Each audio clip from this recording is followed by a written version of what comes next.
नमस्ते, प्रणाम। आज निर्गुण भजन सुनाए वाला बानी। आप लोग के सामने पेश करत तानी मन सपना के महल बनावे। और एमे एक से बढ़ के एक निर्गुण सुनाए वाला बानी। वीडियो आखिरी तक जरूर देखें।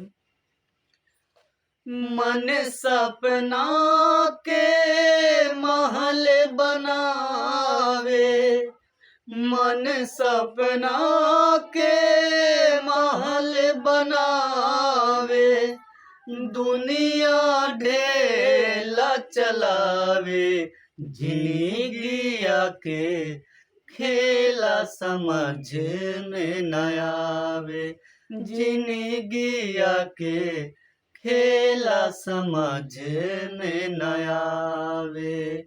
मन सपना के महल बनावे, मन सपना के महल बनावे, दुनिया ढेला चलावे, जिंदगिया के खेला समझ में न आवे, जिंदगिया के खेला समझ में न आवे।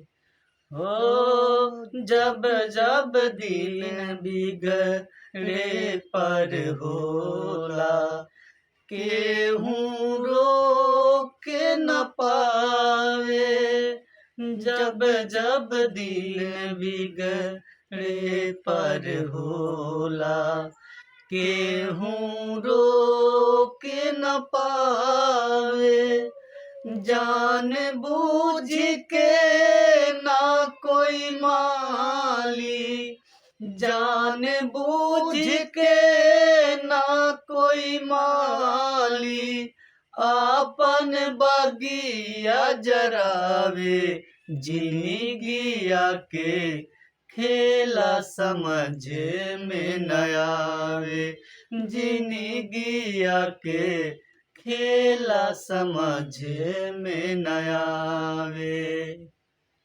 सबकर खुनवा एक ही रहुए, धर्मवा अलगा अलगा बा।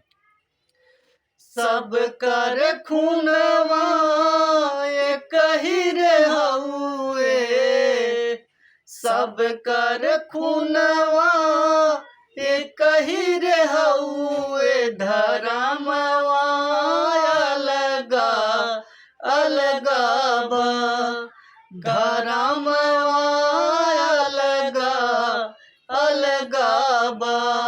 सबकर खुनवा एक ही रहुए, धर्मवा अलगा अलगा बा।